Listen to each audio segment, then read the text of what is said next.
Let's talk live now to Ehud Olmert, who was Prime Minister of Israel between 2006 and 2009. He's a critic of Prime Minister Benjamin Netanyahu and has said every minute that he is Prime Minister, he is a danger to Israel. Mr. Olmert, thank you very much for talking to Newsnight.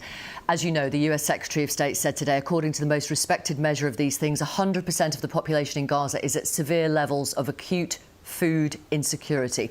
Why do you think Israel won't let more food aid in?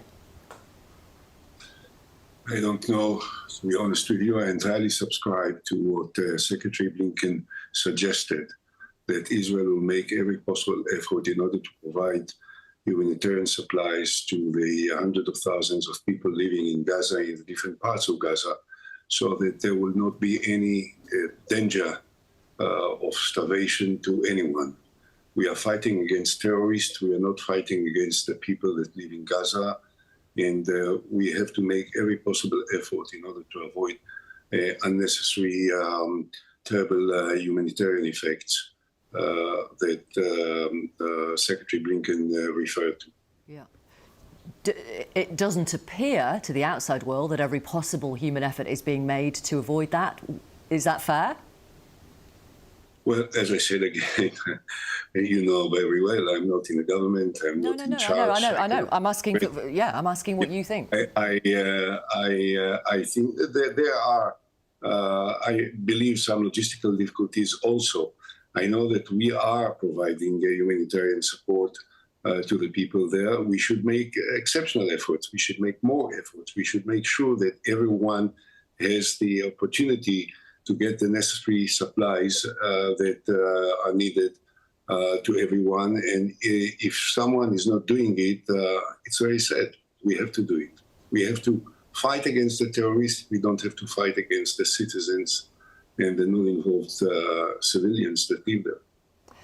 America is obviously Israel's strongest ally. What does it say to you as a former Prime Minister of Israel when America is criticising the Israeli government in the way it is? Well, we are in a very bad situation altogether. As you know, a majority of the Israelis do not trust the Prime Minister and do not believe that the Prime Minister is doing what needs to be done in order to bring back the Israeli hostages and to stop the fighting. Not that the Hamas is making any particular effort to bring it to this end. But the difficulties with the United States, the opinion of the president is of enormous significance to us. The president is the friend of Israel. He has supported us all along the way. He has provided weapons and political support from the very beginning. He came to Israel to express his sympathies to the people of Israel. He met with the families of the hostages because he cares. And I think that the government should listen to what the president says and should understand the possible complexities to the interest of the state of Israel from the continuing turbulence that alienate a large part of the international community to the state of Israel without bringing any outcome that of any significance to the goals that were set for by the government of Israel. We need to fight the terrorists. We certainly don't need to fight America, and we don't need to fight the civilians, and we don't need to fight the international community. If not Benjamin Netanyahu, who or what is going to bring this war to an end? Well, I hope that the Israeli government will ultimately succumb to the demands and the pressures that are put by the international community.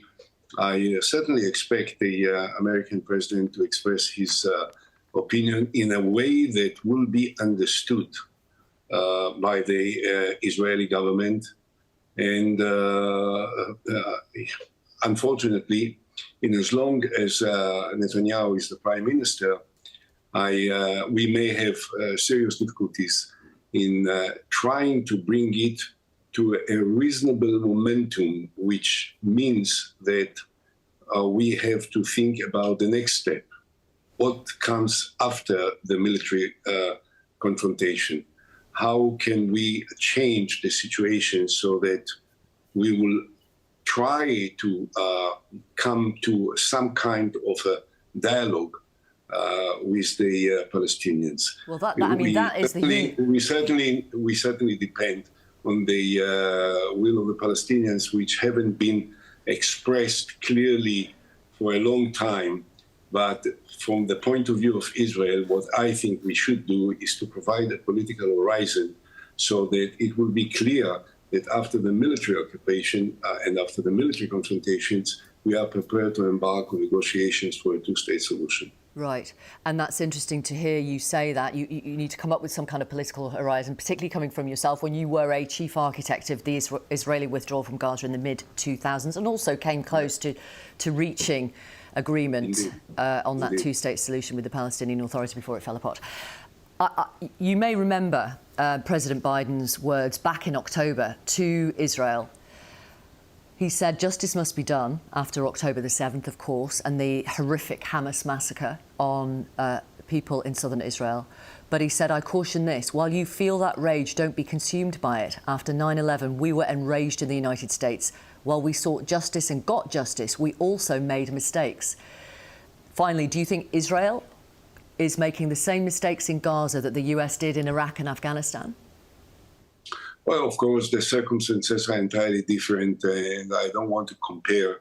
I remember those terrible days of September 11th, and I, of course, can't forget and will never forget the horrible days of October, where so many Israelis were massacred in the living rooms and the bedrooms in the most brutal and atrocious manner by the murderers of Hamas. But we have, as a nation, as a people, and our leadership has to be able to think one step further, because let's assume that we will destroy Hamas completely, that none of them will remain, that all of the Hamas members of the terrorist organizations will be liquidated. We will still be left with 6 million Palestinians. And if we don't want to remain occupiers for the forever, we have to have a political plan that will change this pattern that has characterized the Middle East for so many years. So there is a lot to be said about the reluctance of the Palestinians to take part in these efforts. But I look at it from the point of view of Israel. What do we need to do? How we do have to address ourselves to this? Okay. And we have to be ready to come to the political process with the Palestinians, to bring back the hostages, to end the military confrontations, and to move forward to a different horizon. Thank you. If we will not do it, we will probably have to fight forever, which is not something that the Israeli people need or want, and this is not something that can be of any significance, positive significance to the Palestinians. Thank you very much. So both sides must do it.